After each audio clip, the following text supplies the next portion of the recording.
Robert ডেভিলার গল্প। আপনারা জানেন সে কি? জানেন না, কারণ আমি জানি। 3 মাস আগে আমি ফোর্ট ওয়ার্থে খুতবা দিয়েছিলাম। সেই মসজিদটাতে আমি গত 4-5 বছরে যাইনি। কোনো এক কারণে তারা আমাকে সেখানে আমন্ত্রণ করে এবং আমি সেখানে যাই। আমার খুতবার বিষয় ছিল দোয়া। খুতবা শেষ হয়ে গেলে একজন ইজিপশিয়ান যুবক আমার কাছে এসে বলল, আল্লাহ আজ আমার দোয়া পূরণ করেছেন। জিজ্ঞেস করলাম, আপনার দোয়া কি ছিল?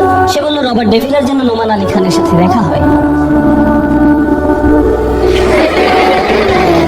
আপনি রবার্ট ডেভিলা? সে বলল, না, আমি রবার্ট ডেভিলা নই, আমি তার বন্ধু। কিন্তু আমার ধারণা আল্লাহ আমার দোয়া পূরণ করা শুরু করেছেন। আমি খুব আগ্রহী হলাম। রবার্ট ডেভিলা যেখানে থাকে সেখান থেকে ফোর্ট ওয়ার্থের দূরত্ব 40 মিনিটের পথ। সে একসময় কৃষিকাজ করত। তার কোনো একটা জেনেটিক সমস্যা ছিল, যে কারণে জীবনের একটা সময় এসে তার শরীরের গলার নিচ থেকে পা পর্যন্ত প্যারালাইজড হয়ে গিয়েছিল এবং সে এখন একটা নার্সিং হোমেই থাকে। বেশিরভাগ রোগী সেখানে 90 কিংবা 100 বছরের বৃদ্ধ। একমাত্র রবার্টই সেখানে 30 বছরের একজন যুবক, যার পুরো শরীর প্যারালাইজড ছিল। ওকে, সে গত 10 বছর ধরে এই নার্সিং হোমেই আছে। তার পরিবার তার জন্য একটা বিশেষ ধরনের ভয়েস কমান্ড কম্পিউটারের ব্যবস্থা করে দিয়েছিল, যেটা দিয়ে সে তার কণ্ঠ দিয়ে ইন্টারনেট ব্যবহার করে পৃথিবীর খোঁজ খবর রাখতে পারত। তার রুমে প্রতি সপ্তাহে খ্রিস্টান পাদ্রীরা সাপ্তাহিক প্রার্থনার জন্য আসতো। আর তার সবচেয়ে কাছের বন্ধু ছিল তার পাশের ঘাটেই। সেও প্যারালাইজড ছিল এবং তার একটা লিভারের প্রয়োজন ছিল। তারা 2 বন্ধু সবসময় স্রষ্টা, জীবন ইত্যাদি নানা রকম বিষয় নিয়ে কথা বলতো। তার খুবই ভালো বন্ধু ছিল। একদিন রবার্টের বন্ধু খবর পেল যে তার জন্য একজন লিভার ডোনার পাওয়া গেছে। সে খুবই খুশি হয়ে উঠল। সে রবার্টকে বলল, রবার্ট, আমি একজন ডোনার পেয়েছি, আমাকে যেতে হবে। আমি তোমাকে খুবই মিস করব, কিন্তু আমাকে যেতে হবে। রবার্টের বন্ধু চলে যায়। সে আসলেই চলে যায়। অপারেশন টেবিলে লিভার ট্রান্সপ্লান্টের সময় সে মারা যায়। রবার্টের এই বন্ধুটিও খ্রিস্টান ছিল। তার গলায় একটা ক্রুশ ঝুলত সবসময়। তার বোন সেই ক্রুশটা স্মৃতিচিহ্ন হিসাবে রবার্টকে দিয়ে যায়। ক্রুশটা রবার্টের বিছানার পাশেই ঝুলত। সেটা তার বন্ধুর স্মৃতি ছিল। রবার্ট খুব সাধারণ এবং সাদাসিধা জীবনযাপন করতো। আর সে নার্সিং হোমেই থাকতো। নার্সরা তার দেখাশোনা করতো। একদিন রবার্ট স্বপ্নে একজন লোককে দেখলো। সে তার নাম বলল মোহাম্মদ। লোকটি আঙুল দিয়ে ক্রুশটি দেখিয়ে রবার্টকে বললেন, আল্লাহ এই জন্য তার নবীদের পাঠাননি যেন মানুষ তাদের উপাসনা করে, বরং আল্লাহ নবীদের পাঠিয়েছেন যাতে মানুষ আল্লাহর উপাসনা করে। আর ঈসা হচ্ছেন কেবলমাত্র একজন মানুষ। তিনি বাজারও যেতেন, খাবারও খেতেন। স্বপ্নটা এখানেই শেষ হয়ে যায়। রবার্ট শুধুমাত্র ঈসা আলাইহিসসালাম নামে একজনকে জানতো। এখন সে মুহাম্মদ নামে একজনের নাম শুনলো, যে তাকে বলেছে নবীদের কাজ হলো তারা মানুষকে আল্লাহর ইবাদত করতে বলে, নবীদের নাম। সে মুহাম্মদকে খুঁজতে লাগলো। সে ইসলামকে খুঁজে পেল। সে ঈমান আনলো। যেহেতু সে এখন একজন মুসলিম, কাজে সে কোরআন সম্পর্কে জানতে চাইল। সে খুঁজে খুঁজে কিছু চ্যাট রুমে গেল আর অনুরোধ জানালো, কেউ একজন আমাকে কোরআন শেখাও। প্রায় সাথে সাথেই সে একজন ইজিপশিয়ানকে পেয়ে গেল, যে তাকে আরবি শেখাতে এগিয়ে আসে। সে তাকে আরবি বর্ণমালা শিখিয়ে দেয়। আর যখন আরবি বর্ণমালা শেখা হয়ে গেল, তখন সে কোরআন পড়া শিখলো।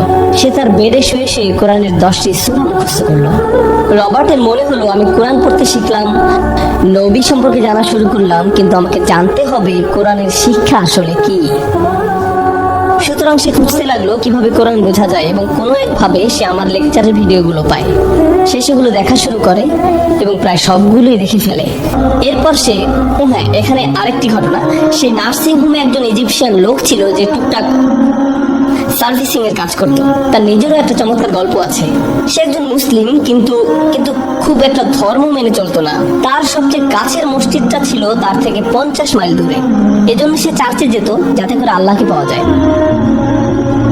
সে মুসলিম, কিন্তু আল্লাহকে পাওয়ার জন্য চার্চে যেত। একদিন সে রবার্টের রুমের পাশ দিয়ে যেতে শুনলো, ওয়াল আসরি ইন্নাল ইনসানা লাফি খুসর। সে রুমে ঢুকে জিজ্ঞেস করলো, রবার্ট, তুমি কি শুনছো? রবার্ট বললো, কই কিছু না তো, আমিই পড়ছিলাম। সে জিজ্ঞেস করলো, তুমি মুসলিম হয়েছো? রবার্ট বললো, হ্যাঁ, আমি মুসলিম হয়েছি। এবার রবার্টের বন্ধু খুবই অবাক হলো। কিভাবে আল্লাহ আমেরিকার চার্চিন নগরীর মধ্যে একজনকে পথ দেখাতে পারেন, যার বেডের পাশে ক্রুশ ঝুলে থাকে, নার্সিং হোমের বেডে শুয়ে থাকা ছাড়া নড়াচড়া করার মতো যার কোনো ক্ষমতা নেই, সে নিজে নিজে বলে উঠল, আমি আবার আল্লাহর কাছে ফেরত আসতে চাই। রবার্ট তার এই ইজিপশিয়ান বন্ধুকে তার অনলাইন শিক্ষক নোমান আলী খানের কথা বলে। এবার সেও আমার ভিডিওগুলো দেখতে শুরু করলো। একদিন রবার্ট তার বন্ধুকে বলল, আমার খুব ইচ্ছা যদি নোমান আলী খানের সাথে আমার দেখা হতো। বন্ধুটি বলে, ঠিক আছে, আমি তোমার জন্য দোয়া করব। ঠিক 5 বছর পরে এই বন্ধুটি ঠিক সেই মসজিদে আমার খুতবা শুনতে আসে, যেখানে বিগত 4 বছরে আমি যাইনি। জুমার পরে সে আমাকে বলল, আমার মনে হয় আল্লাহ আমার এবং আমার বন্ধুর দোয়া পূরণ করতে যাচ্ছেন। আমি বললাম, হ্যাঁ, আমারও তাই মনে হচ্ছে, চলুন যাওয়া যাক। আমরা কয়েকজন মিলে সেখানে গেলাম, রবার্টের সাথে দেখা করলাম। আমরা সেখানে চমৎকার কিছু সময় কাটালাম। আবার ইনশাল্লাহ আগামী ঈদে আমরা সেই নার্সিং হোমে যাবো। আমরা সবাই যখন সেখানে যাই, নার্স আমাদেরকে দেখে অবাক হলো, জিজ্ঞেস করলো, আপনারা সবাই রবার্টকে দেখতে এসেছেন? হ্যাঁ, কেন দেখা করতে চান? বললাম, সে আমাদের অনুপ্রেরণা। নার্সরা নানা জায়গায় ফোন কল করলো, আমাদেরকে চেক করলো, এরপরে যেতে দিল। রবার্ট আমাদেরকে দেখে চমকে উঠলো। আমি রবার্টের সাথে কথা বললাম, তাকে বললাম, রবার্ট, আমি শুনেছি আপনি কয়েকটি সূরা মুখস্থ করেছেন। সে বলল, হ্যাঁ। জিজ্ঞেস করলাম, আমাকে একটা শোনাতে পারেন? সে আমাদেরকে সূরা আসর শোনালো। আমাদের মধ্যে এমন একজনও ছিল না যে কাঁদেনি, প্রত্যেকের চোখ থেকে টপ টপ করে পানি ঝরছিল। যখন কেউ আল্লাহর থেকে ফিরে আসে, সাহায্য নিয়ে ভাববেন না, আল্লাহ সাহায্য আসবেই, পথ নির্দেশনা আসবেই।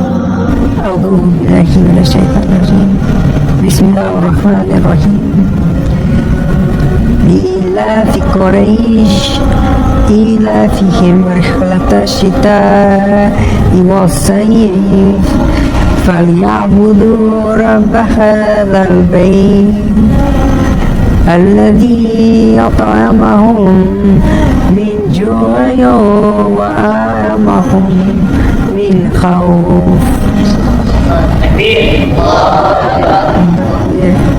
আমি রবার্টকে নিয়ে আরো কিছু বলতে চাই, কারণ এখানে তরুণরা আছে, তরুণরা সুস্বাস্থ্যের অধিকারী, তরুণরা উদ্যমী, তরুণরা স্বপ্ন দেখে।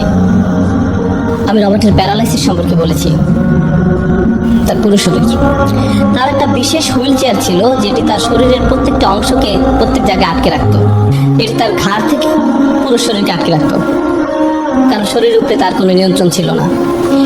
এবং তার একটা ভ্যান ছিল বিশেষ, যেটি তার এই হুইল চেয়ারকে আটকে রাখতো, যাতে করে তার শরীরে কোনো ঝাঁকুনি না লাগে, কারণ সে ঝাঁকুনি সহ্য করতে পারতো না। একদিন সে অনুরোধ করলো সে জুমার নামাজে যেতে চায়। সেদিন তার বিশেষ ভ্যানটি ছিল না, তাকে একটা সাধারণ ভ্যানে পাঠানো হলো। এবং সে সাধারণ ভ্যানে চড়ে গেল এবং তার যথারীতি আঘাতও লাগলো। সে জুমার নামাজে গেল এবং ফিরে এলো প্রচন্ড ব্যথা নিয়ে। তারা বললো, রবার্ট, আমরা দুঃখিত, তোমাকে আর তোমার হুইল চেয়ারটিতে বসতে দিতে পারবো না, তোমাকে পুরো বেড রেস্টে থাকতে হবে অন্তত আগামী 6 মাসের জন্য। তুমি যদি এরপর ভালো হয়, তারপর আমরা ভেবে দেখবো। আমরা যখন তার সাথে দেখা করতে যাই, তখন ইতিমধ্যে 3 মাস হয়ে গেছে যে সে পুরোপুরি বিছানায়। তার পিঠের ব্যথার কারণ ছিল সে জুমার নামাজে গিয়েছিল। তারপরে সে আমাকে বলে, আমি আমার জীবনে এত শান্তির কোনো জায়গায় যাইনি মসজিদের চেয়ে। নোমান ভাই, আপনি জানেন আমি এরপর কি করবো? আমি আমার চেয়ারটা ফেরত পেলেই আবারও নামাজে যাব, আমি আবারও মসজিদে যাব, কারণ আমার জীবনে আমি ওইরকম অনুভূতি পাইনি। সে এমন একজন যার দুটি চোখ আর মুখ ছাড়া তার কোনো শারীরিক ক্ষমতা নেই। তারপর সে বলে, আমি একমাত্র মসজিদে শান্তি পাই, আমরাও এখানে বসে আছি।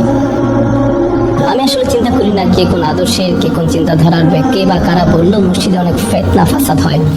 সবকিছুর পরে ওইটা আল্লাহর ঘর, সেখানে শুধুমাত্র আল্লাহর সাথে কথা বলার জন্য যান, মানুষের সাথে কথা বলার জন্য না, শুধুমাত্র আল্লাহর সাথে কথা বলার জন্য, আল্লাহর সাথে কথা বলার জন্য। শুধু আপনি আর আল্লাহ, আপনি আর আল্লাহ, ব্যাস, এতটুকুই। অন্য জিনিসগুলো আস্তে আস্তে আসবে, আপনি যে টের পাবেন আপনি অন্য মানুষে পরিণত হচ্ছেন। আল্লাহ যদি রবার্ট ডেভিলাকে পথ দেখাতে পারেন, তাহলে তিনি যে কাউকে পথ দেখাতে পারেন। আপনারা জানেন সে আমাকে কি বলেছে? আমার মাঝে মাঝে মনে হয়, কেন আল্লাহ আমাকে এমন করলেন? তারপর আমি নিজেই নিজের উপর হাসি। হ্যাঁ, আল্লাহ আমাকে অনেক অনেক কিছু দিয়েছেন, আমি তার প্রতি কৃতজ্ঞ। যদি এটাই হয় আল্লাহর প্ল্যান আমাকে ইসলামে আনার জন্য, তবে এটাই যথেষ্ট, এটাই ঠিক আছে। আপনারা অনেক মুসলিম দেখবেন যারা অল্প একটু অসুখী হলেই বলে, কেন আল্লাহ আমার সাথে এমনটা করলেন? এবং মাঝে মাঝে এই লোকটাই বলে বসে যে আল্লাহ বলতে আসলে কেউ নেই। আমি আপনাদের বলতে চাই, যদি একজন লোকের এমন ধরনের কথা বলার অধিকার থাকতো, সেটি হলো রবার্ট ডেভিলা। সেই বলতে পারতো, আমি আল্লাহ বিশ্বাস করি না, যদি আল্লাহ থাকতেন তাহলে আমার এই অবস্থা কেন? এরপরও আমি তার চেহারায় যে নূর দেখেছি, সেটি কারো চেহারায় দেখিনি, কখনো না। আমি তার মতো সুখী মানুষ কখনোই দেখি।